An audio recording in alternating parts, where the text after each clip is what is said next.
11 في تيزي وزوق، 2 في جيجل، 1 في عين دفلة، 3 في المدية، و4 في عنابة.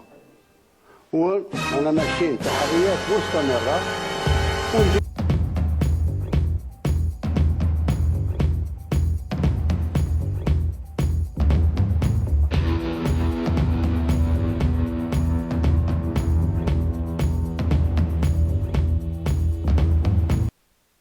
حد الآن أنا نتكلم فيكم فيه 22 مشبوه موقوفون والقبض عليهم بمساعدة مواطنين شرفاء أحرار، منهم 11 في تيزي وزوق، 2 في جيجل، 1 في عين دفلة، 3 في المدية، و4 في عنابة. وانا ماشيين تحريات.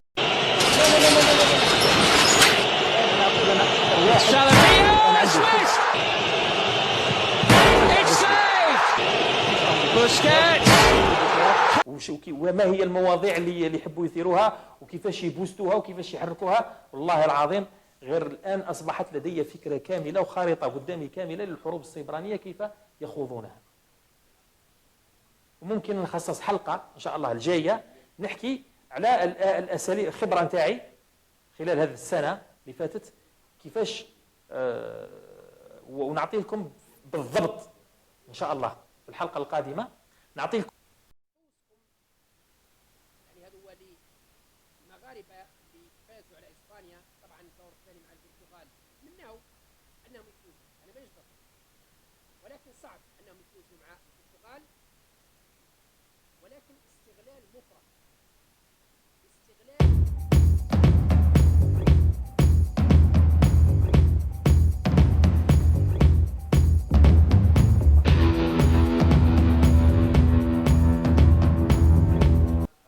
الشيخ السحمي رحمة الله عليه جاءته رؤيا للنبي صلى الله عليه وسلم يسأله أي البلاد أحب إليك يا رسول الله بعد مكة والمدينة؟ قال الجزائر. ثم قال ماذا؟ قال الجزائر. ثم قال ماذا؟ قال الجزائر. بعث الله أيضا سنة 99 في رأس القرن المنصرم من يصلح في الأمة الجزائرية ويعيد لها اعتبارها. كيفاه؟ بعث الرئيس عبد العزيز بوتفليقة. الله يصفر وجهك إن شاء الله. قلت مالور مجاهد يحكي لي كنت في ولاية أضرار يقول الله سبحانه وتعالى بعث محمد رحمة للعالمين وبعث عبد العزيز بوتفليقة رحمة للجزائريين.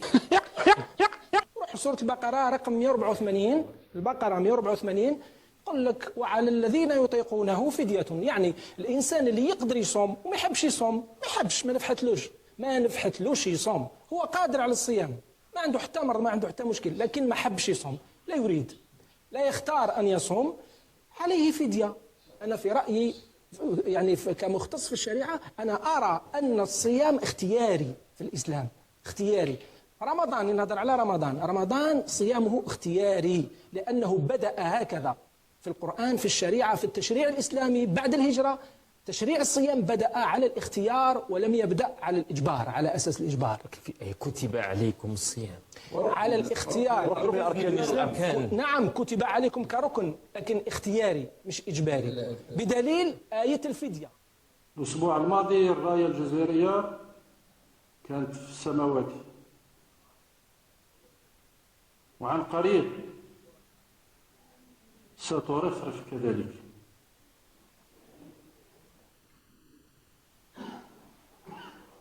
عن قريب سترفرف مع 14 أكبر دولة في العالم، حيث الخبراء الجزائريين صبحوا من أكبر خبراء في علم المفاوضات.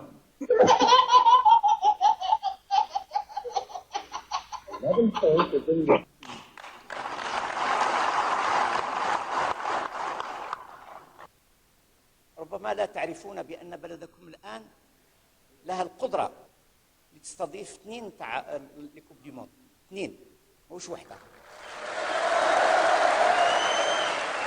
بالبطاطا تاع الواد نشري السلاح تاع تونس تاع الروس بوكل. والله ما سمعت.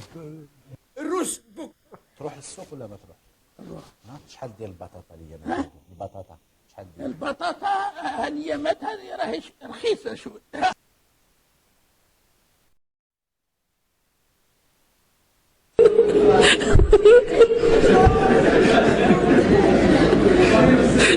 احنا الفريق الوطني له الدعم، راهم يحاولوا يحطموه، يحاولوا يمسوا المعنويات تاع السيب الماضي، ومش غير هنا داخليا، في بعض العناصر الداخليه ولكن جايه هاك بالسيت نتاعهم كاع مسخرينهم، يعني خلق مشاكل للجزائر بالشيء اللي قدرت عليه.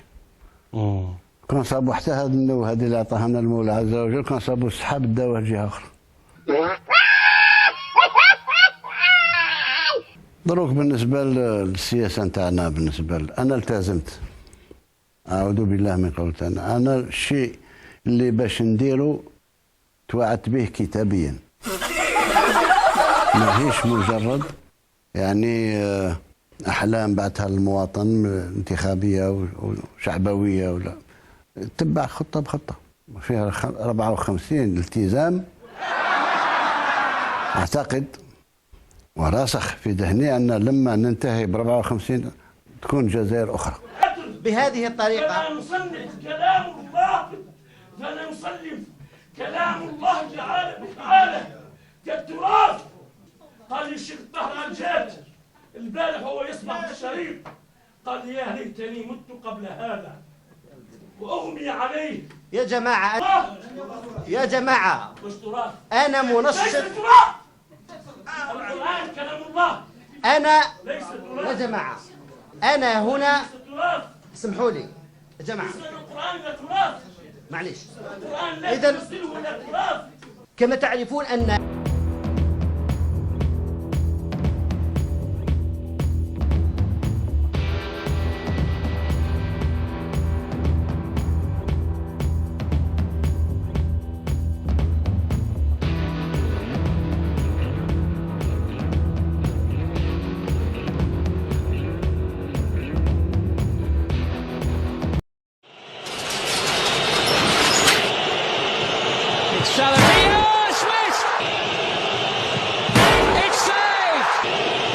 Busquets.